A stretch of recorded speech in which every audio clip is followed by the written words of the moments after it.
Up next on Course, we're going to have the math office here talking about the Parcc Assessment.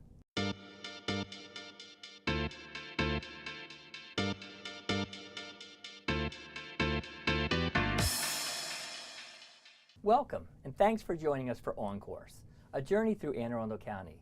We intend to take you on a fascinating trip throughout the county to feature the amazing that happens in each of our classrooms each and every day.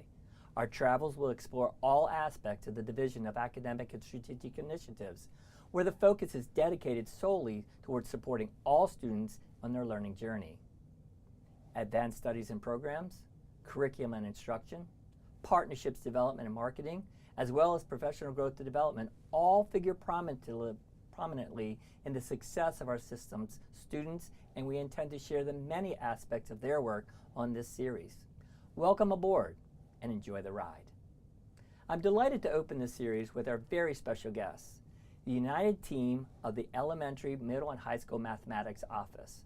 They work hand in hand with the Primary Talent Development staff and the Advanced Learners Programs offices, and team to create an outstanding, strongly aligned mathematics trajectory for all of our students in the county. They have, in concert, embraced the Maryland College and Career Ready standards and built curriculum that ascends the rigor and the relevance we all want for our children.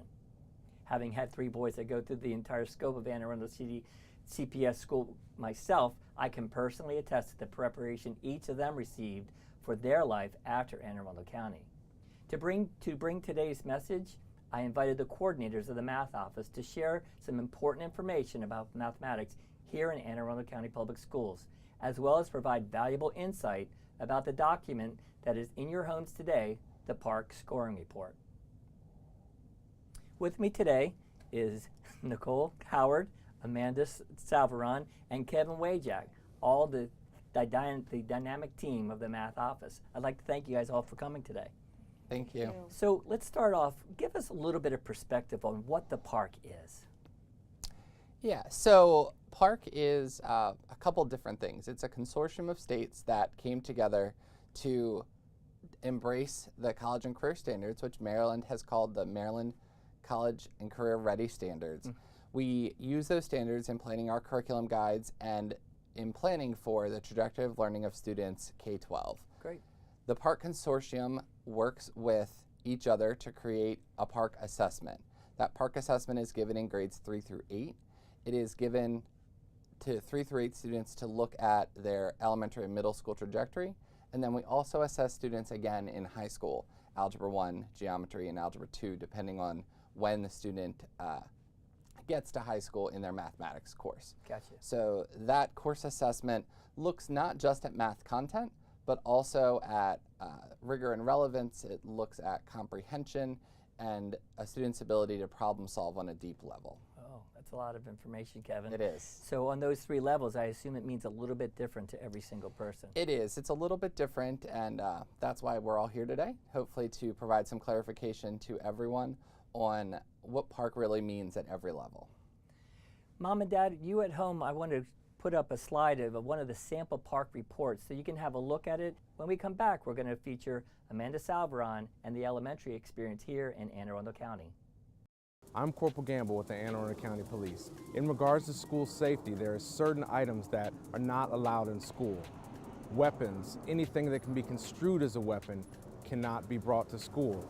Things like switchblades, knives, anything with a sharp point, fingernail files, guns of any sort cannot be brought to school. Also, illegal drugs, prescription drugs, unless they are issued by the health room, cannot be brought to school. Tobacco products of any sort, alcohol, anything of that nature is not something that you can have in school.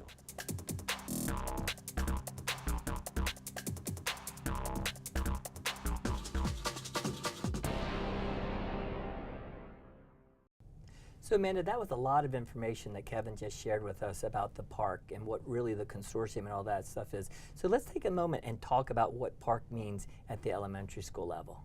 Sure thing, Skip. Thank you for having me. There's a lot of information that parents should know about Parcc. The elementary student is given the Parcc assessment in grades 3, 4, and 5 to measure a variety of different major content, additional content, and supporting content. Each of the students is asked to respond through writing and drawing and a variety of ways to demonstrate their knowledge with grade appropriate content. So that report that goes home, the parents have, and we saw a shot of it earlier, it's got some features on it that they really should be able to know and what it means. Why don't you take us through this picture of some of those components circled, okay? Okay. Absolutely. When parents receive the Parcc student report, they learn just a few things. In the first ring, students receive an overall score, and in each subject that falls into one of 5 performance levels. Performance levels range from 1, where it shows that our student is not yet meeting those grade level standards, all the way up to a level 5, which indicates that the student has exceeded grade level expectations. Next, parents will see the scale that includes score ranges for each performance level. This shows where your student falls within that range. Also, students scoring a 4 or a 5, which meets or exceeds grade level expectations, are on track and ready for college and career coursework as they move throughout our trajectory. And then finally, that 4th ring, there's a section that shows how your student is performing compared to the students in the same grade at the same school across the school district, as well as around the entire state. So this details the percentage of students who achieved at the different performance levels.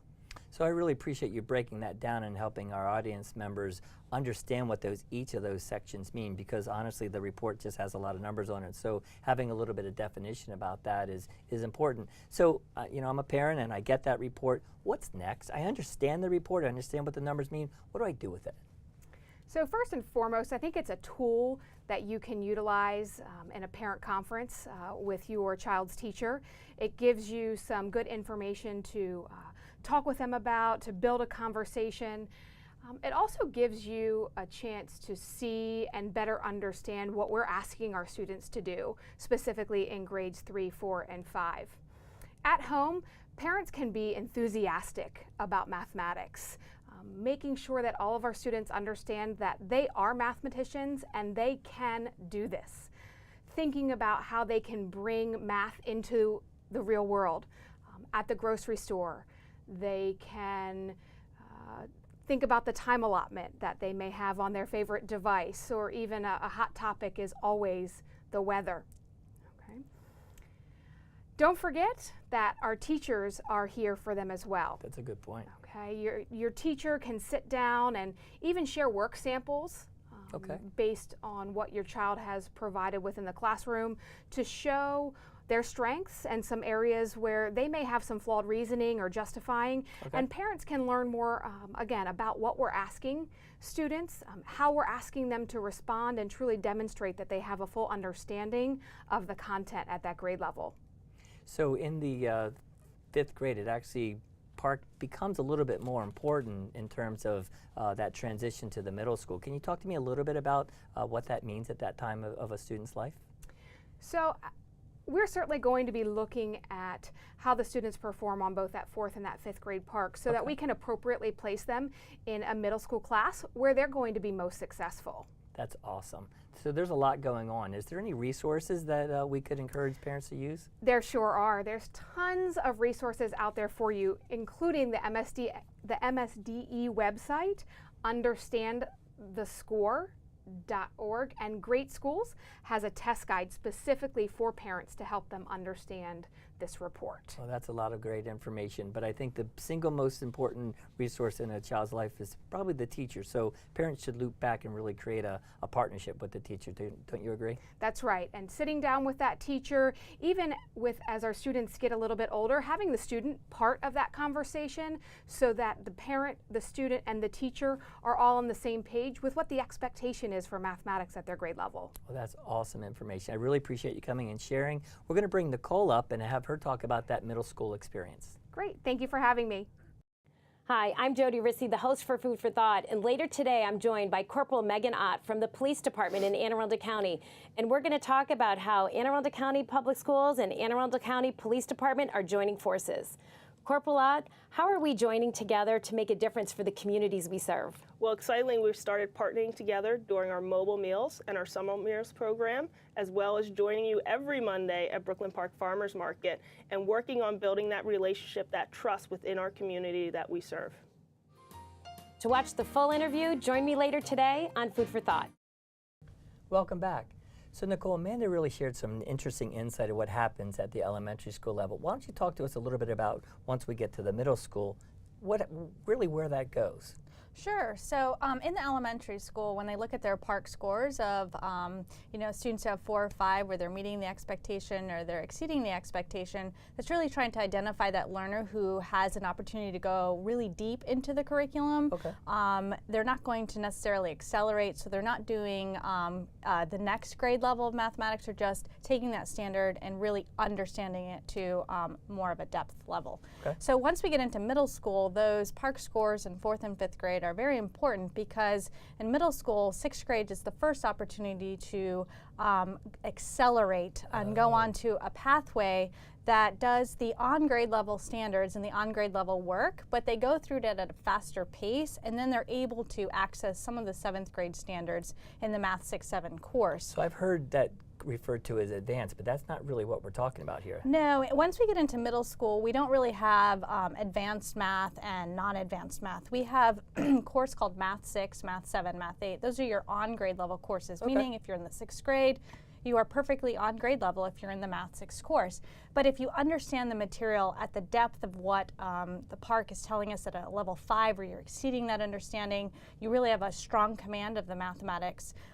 We want to give you an opportunity to move through the coursework more quickly, which will then enable you to take Algebra 1 as an 8th grader. Because if you're an on-grade level student, the first time that you would have an opportunity to take Algebra 1 would be in the 9th grade. So that has to do with that mathematic pathways, that trajectory that we've talked about here in the school system, about the courses through which a student might travel. Is that correct? Absolutely. So we have 2 pathways in the middle school. We have the on-grade level pathway and the accelerated pathway. The on-grade level pathway, when they get into high school, they take Algebra 1 as a 9th grader. That doesn't mean, though, that they don't have an opportunity to access those higher level mathematics courses, such as calculus or linear algebra. They can access those higher level math courses simply by taking an alternative route. And one of those alternative routes would be, as a 9th grader, they may choose to double up. They may choose to take Algebra 1 at the same time as geometry, which is an option that a lot of our students do. We know a lot of maturing happens at the middle school level.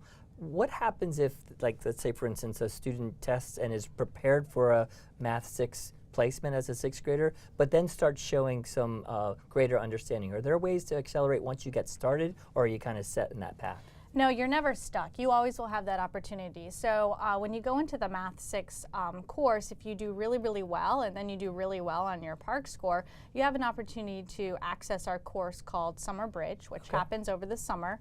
The dates for our Summer Bridge opportunity this coming summer is always on our website. And what the student will have an opportunity to take a course either face-to-face with an instructor. However, we know that family vacations are during the summer. There are a lot of things that are planned ahead of time. Sure. The alternative option is an online course. Either way, they take this Summer Bridge opportunity. If they pass this opportunity, then they have then they're placed into that accelerated pathway as a 7th grader, or even as an 8th grader, because we have 2 Summer Bridge options. One is from when you're going from 6th grade to 7th grade, so you'd move from Math 6 to Math 7-8, or the other opportunity is if you're a 7th grader and you were in Math 7, then you could, in essence, take Summer Bridge and access Algebra 1 as an 8th grader if you choose. So it sounds like to me like there's a lot of opportunity and flexibility, it depends on the capability of the student. Is that correct? That is, and we really look at these Parcc scores. They're really important for us to understand what piece of the mathematics a student is understanding. Do they understand just the supporting content? Do they understand the major content in addition to the supporting content, additional content? Do they only understand procedures, or can they take a procedure and look at that reasoning, modeling, and application piece? So when we look at that score, I know Amanda had previously talked about a score of a 1 through 5 range. So we look at the 4s and 5s. It means you're on grade level, you've exceeded grade level. A score of a 3 means that you're kind of close. There's that wiggle room. Sure. And then a score of a 1 or 2 raises concerns, like what's going on, that they're not able to grasp the content the way that we want them to. And when we're on the pathway where we move at such a rapid pace through the content, we really need our students to have a strong understanding of not just procedural understanding, but that conceptual understanding to be able to apply their information and their learning to brand new novel situations. So the concept of a K12 Math Continuum, it really is important. I mean, Absolutely. the foundational skills gathered in the elementary experience that Amanda shared are really vital to the success at the middle and then ultimately the high school experience. Where do we, how do we purposely make those connections? So we make those connections in our content. We make those connections when we're doing articulation from 5th to 6th grade. We make those connections when we're looking at a student's mathematical understanding of content in the middle school to help them prepare for those advanced courses in high school. Because a student has to take a math course all 4 years of high school. And so we don't want to push them too quickly through material that they end up running out of courses or they get stuck and they hit that proverbial wall of where they just don't know what's going on because they don't have that deep conceptual understanding. Well, that's great information, Nicole. I really appreciate you sharing with our audience. Hi, I'm Jeannie Porter. Anne Arundel County Public Schools Department of Transportation is raising the level of awareness for the safety of your children as we transport them to and from school.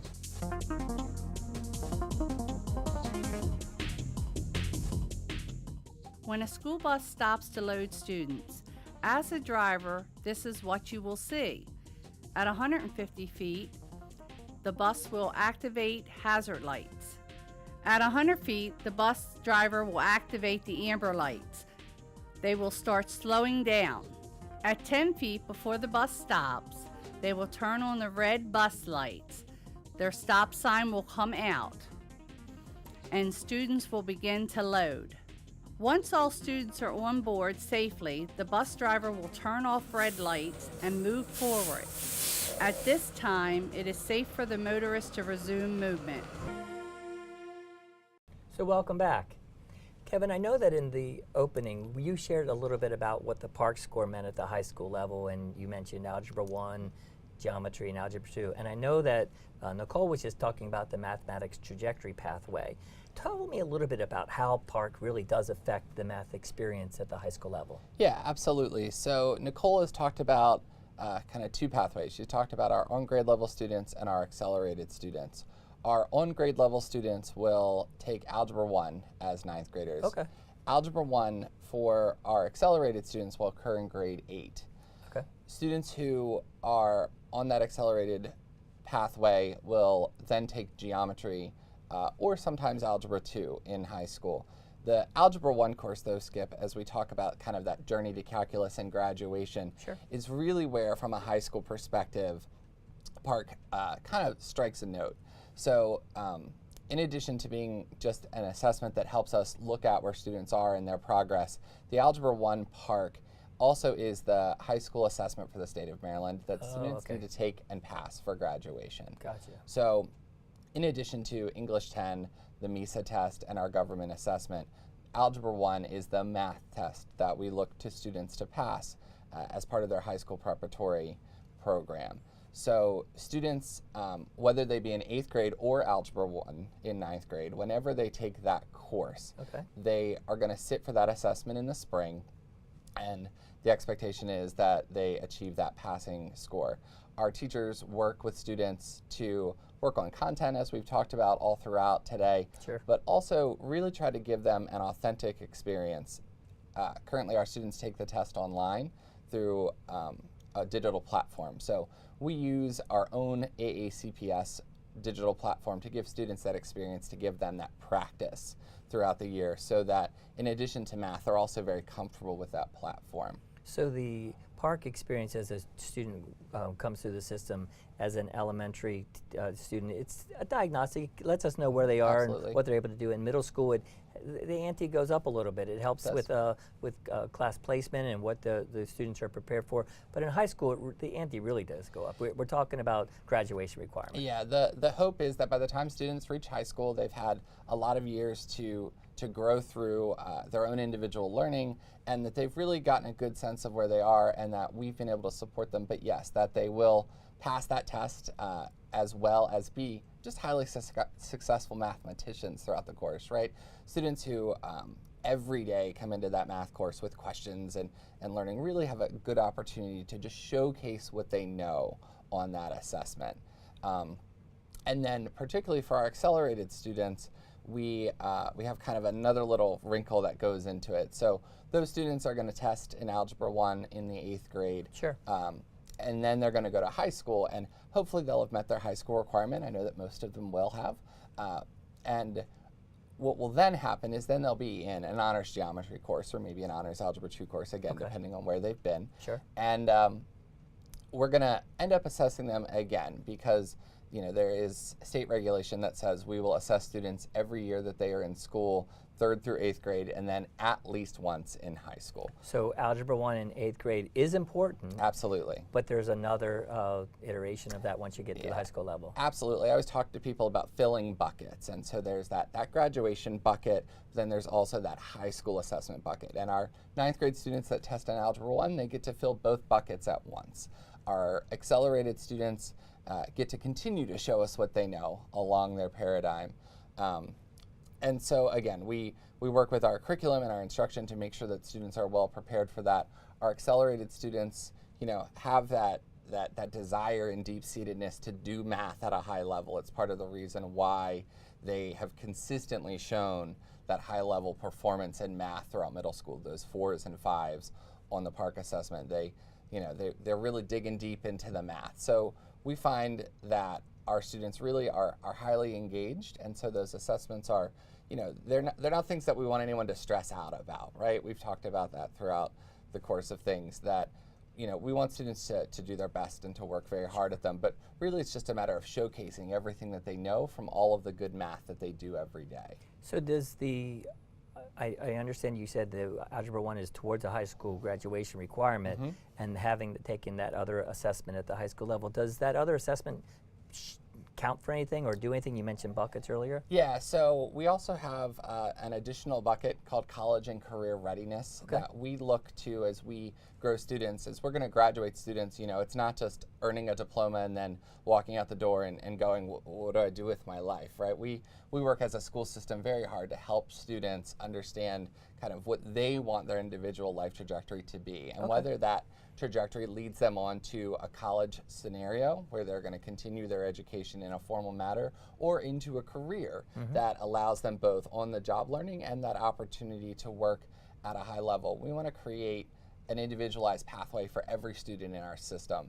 And a college and career readiness assessment like the Parcc Algebra 2 or the ACT would allow us to continue to help students on their trajectory. Our school counseling office, our administration, our teachers, everyone plays a role in that work. And as students progress throughout high school, they're kind of always getting that conversation about, what are you looking for next? Where's your next life step taking you? And our goal as a math office is to make sure that whatever pathway they're ready for, that we're able to support them.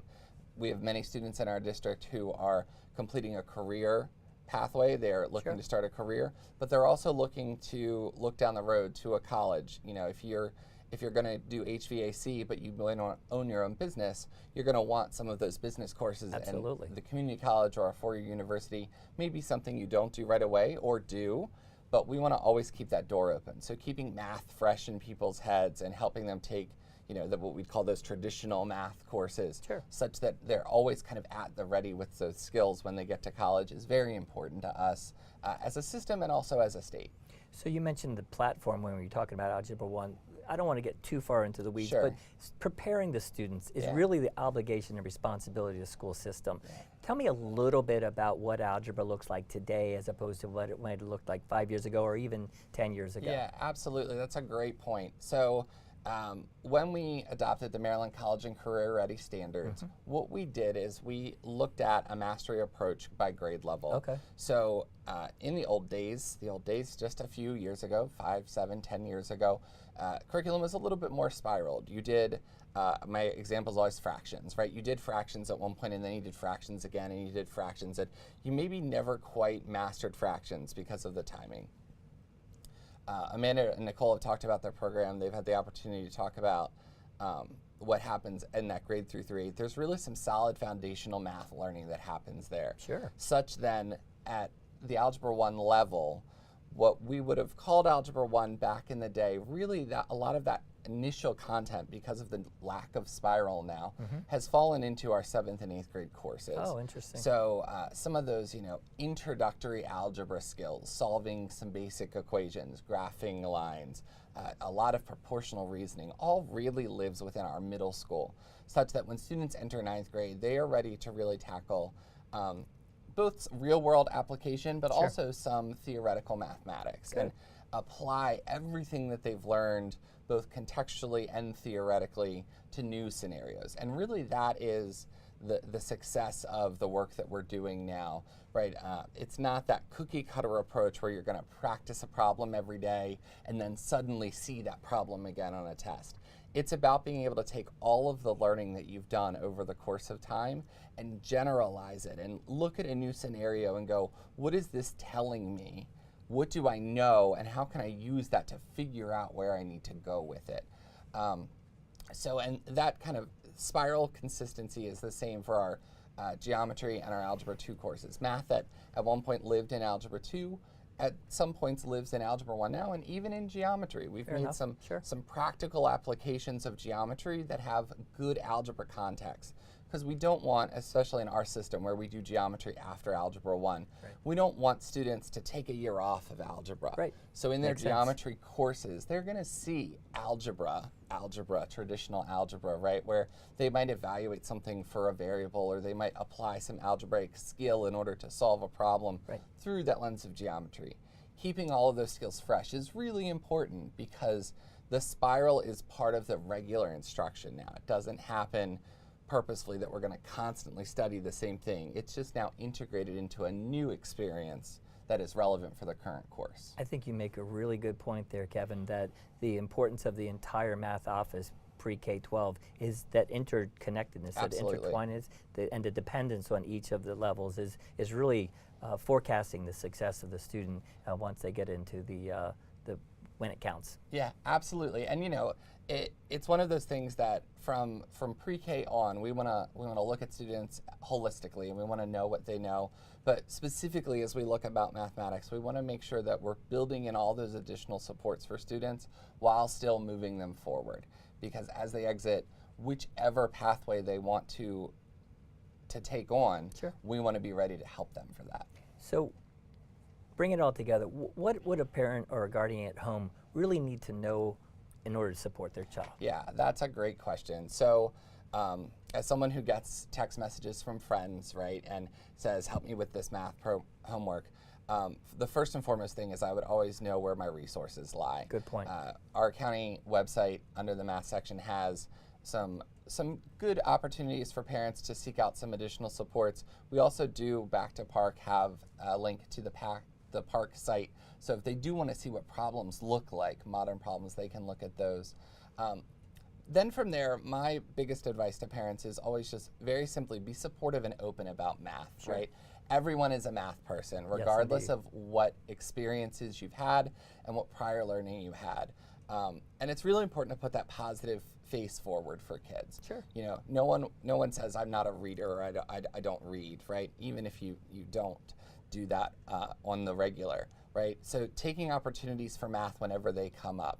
If you're going to a store and you have a student, ask them to make change, even if they're in 9th or 10th grade, just using some of those skills that, again, you know, we're not going to reteach decimals, but it's always an opportunity to keep that skill fresh. Good example. I think just being positive and being open about that, talking about the trajectory, and then really that active communication piece with schools.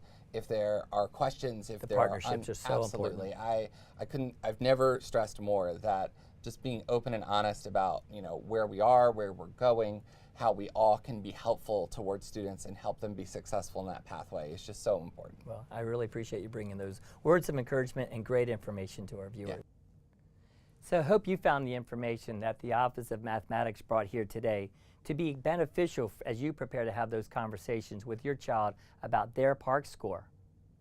As I shared earlier, we're looking forward to taking this journey together, and I want to thank you for coming on course with me here in Anne Arundel County.